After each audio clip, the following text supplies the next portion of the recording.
नमस्कार, मैं हूं आपके साथ मयंक। देखिए, अगर आपने इज़राइल के कुछ अखबार पढ़े हों, तो हाल ही के दिनों में वहाँ पे इज़राइल के अखबार में, इज़राइल की मीडिया में इस तरह की खबरें काफ़ी ज़्यादा छप रही हैं कि अली ख़ामेनी साहब ईरान छोड़ सकते हैं या अली ख़ामेनी साहब ईरान छोड़ के रूस जा सकते हैं, रशिया जा सकते हैं और ये जो प्रदर्शन हो रहे हैं, इसकी वजह से वो रूस जा सकते हैं। इस तरह की खबरें छप रही हैं।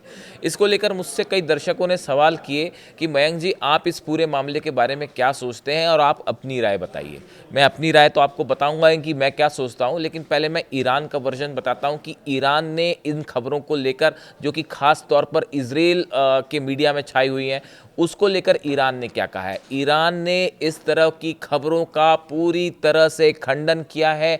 ईरान की तरफ से कहा गया है कि इस तरह की जो खबरें इजराइल की मीडिया से शुरुआत हुई, जिसकी ये पूरी तरह से बेबुनियाद है, इनका कोई बेसिस नहीं है, बेसलेस खबरें हैं और अली ख़ामेनी साहब ईरान में हैं और हमेशा रहेंगे। और ये इस तरह की खबर जानबूझ के फैलाई जा रही है। एक प्रोपोगेंडा है, ये फॉल्स प्रोपोगेंडा, जिसमें जो है वो ईरान को बदनाम करने की कोशिश है। अली ख़ामेनी साहब के खिलाफ जो है एक प्रकार का माहौल बनाने की कोशिश है। इस वजह से इजराइल की मीडिया ने इस तरह की खबरें फैलाई हैं और इजराइल की खुफिया एजेंसीज ने इस तरह की खबरें फैलाई।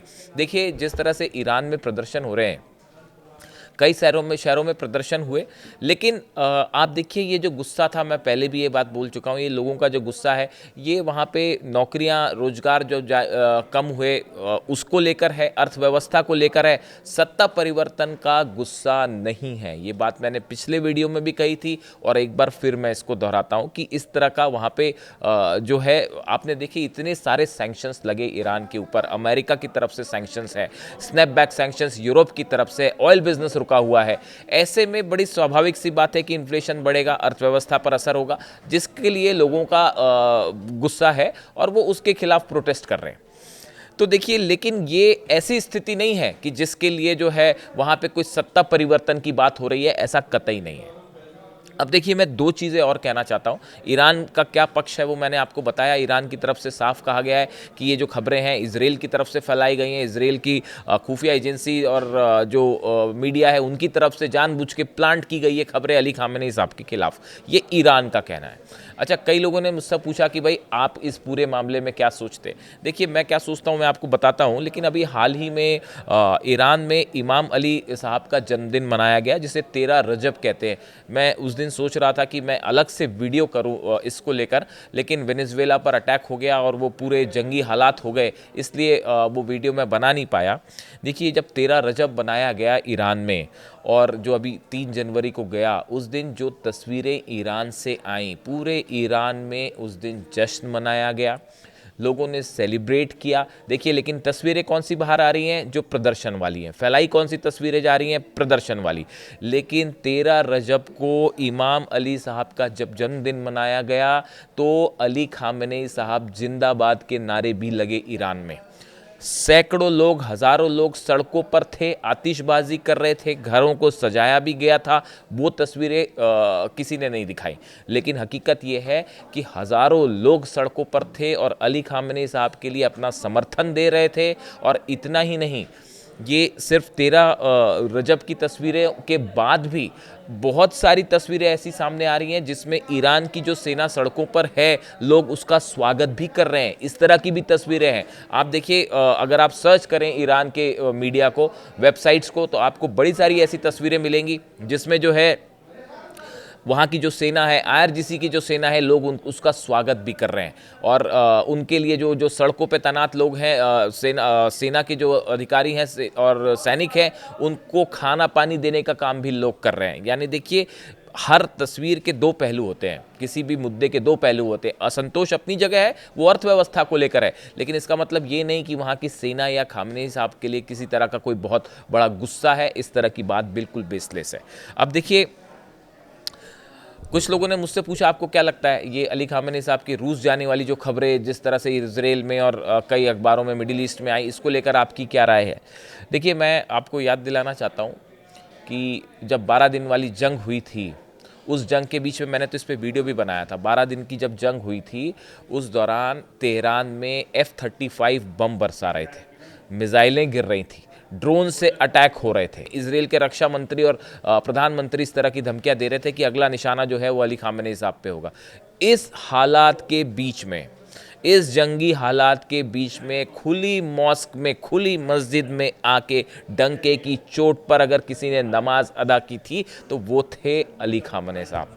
और वो मौका था जिसने इस जंग की सूरत बदल दी। मैं पिछले वीडियो में भी बता चुका हूँ आपको कि वो मौका था जहाँ से जंग का रुख बदल गया, और उसके बाद फिर जो मिसाइलें पड़ी इजराइल के ऊपर वो सबने देखी। बड़े सारे लोग ये मानते हैं, एक्सपर्ट्स ये मानते हैं कि अली खामेनी साहब का उस खुली मॉस्क में आके नमाज अदा करना वो एक ऐसी घटना थी जिसने जंग का रुख मोड़ दिया। उसके बाद पूरे ईरान में ज़बरदस्त कॉन्फिडेंस देखा गया, IRGC में ज़बरदस्त हौसला देखा गया, और उसके बाद जो आप देखिए जो मिसाइलें बरसी इसराइल में आखिरी के 4-5 दिनों में क्या हुआ वो आपने देखा।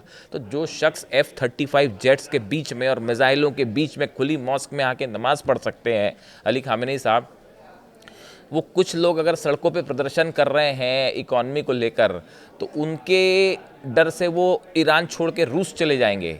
ये बात किसी भी सूरत से कम मुझे तो हजम नहीं होती। अब किसी को होती होगी तो बात अलग है, लेकिन ऐसा लगता है कि ये जो ईरान का बार बार कहना है कि ये प्लांटेड खबर जानबूझ के शुरू की गई। देखिए, ईरान ने पहले भी ये बात कही थी कि जो ये प्रदर्शन हो रहा है इसको मोसाद की तरफ से, इजराइल की तरफ से फंड किया जा रहा है, अमेरिका की तरफ से जो है वो लोगों को भड़काने की कोशिश की जा रही है। इस तरह के आरोप ईरान ने लगाए बार बार, और कई ऐसे लोग पकड़े गए जो वहाँ पे इस आंदोलन को, जो पीसफुल प्रोटेस्ट था, इसको हिंसात्मक बनाने की कोशिश कर रहे थे। ऐसे कई लोग गिरफ्तार हुए हैं पिछले 4-5 दिनों के अंदर पूरे ईरान में। तो देखिए, जो मैं कहना चाह रहा था कि आप देखें जो 12 दिन की जंग हुई थी उस दौरान भी, चूँकि इमाम अली साहब की अभी बात हो रही है इसलिए मैं उसको थोड़ा सा वहाँ भी जोड़ना चाह रहा हूँ। जब 12 दिन की जंग हुई तब अली खामेनी साहब ने जंग की शुरुआत करते हुए एक संदेश दिया था। मुझे लगता है कि आप सबको अच्छे से वो याद होगा। उस समय भी मैंने वीडियो बनाया था और आज फिर मैं उसकी बात करना चाहता हूँ।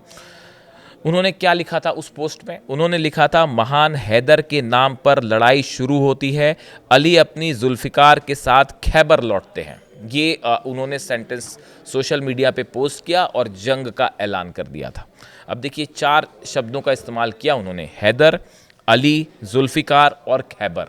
अब ज़रा सा इनका भी जिक्र कर लें। अली शब्द का अर्थ जो है वो आप सब जानते ही हैं कि अरबी भाषा में शेर से उनको जोड़ के देखा जाता है, जो शक्ति, साहस और नेतृत्व और हौसले का प्रतीक है। ये जो अली शब्द ही है अपने आप में, ये जो है शेर, इनका अर्थ शेर होता है।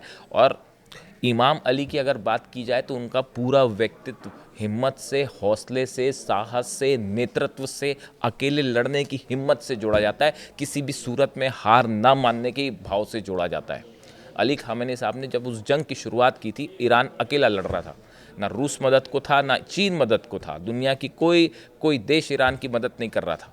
ऐसे सूरत में ईरान अकेले अपने दम पे लड़ रहा था और शुरुआत हुई थी हैदर के नाम पे। इसीलिए उन्होंने हैदर की अली शब्द का उन्होंने इस्तेमाल किया था। सुप्रीम लीडर का लड़ाई का ऐलान करते हुए हैदर शब्द का प्रयोग करना अली की विरासत को याद दिलाता है। उन्होंने हैदर शब्द का भी प्रयोग किया। सुप्रीम लीडर ने, अली खामेनी साहब ने जब इस लड़ाई का ऐलान किया तो उन्होंने हैदर शब्द का जो इस्तेमाल किया वो इमाम अली की विरासत को याद, उनकी इतिहास को उन्होंने याद दिलाया। और देखिए, जुल्फ़िकार की अगर बात करी जाए तो जुल्फ़िकार इमाम अली की वो दोधारी तलवार को कहा जाता है जो इस्लामी परंपरा में ईश्वरी न्याय, शक्ति और जीत का प्रतीक है। जो तीसरा शब्द था वो था जुल्फ़िकार। अब देखिए, जुल्फ़िकार तलवार अपने आप में हिम्मत, हौसले का और दुश्मनों को जवाब देने के लिए इस्तेमाल की जाती है। देखिए, मैं चौथे का भी जिक्र हो जाए, खैबर जो शब्द का इस्तेमाल उन्होंने क्यों किया? खैबर की लड़ाई 628वीं ईस्वी में लड़ी गई थी, जिसमें पैगंबर मोहम्मद, उनके अनुयायियों ने इमाम अली के नेतृत्व में अरब प्रायद्वीप में खैबर के यहूदी कबीले को हराया था। खैबर की लड़ाई एक खतरनाक और नुकसान पहुंचाने वाले दुश्मन पर जीत का प्रतीक है, इसीलिए उन्होंने खैबर का इस्तेमाल किया। उन्होंने हैदर का इस्तेमाल किया शब्द का, अली का इस्तेमाल किया, इमाम अली से जोड़ते हुए जुल्फ़िकार का इस्तेमाल किया था और खैबर का इस्तेमाल किया था।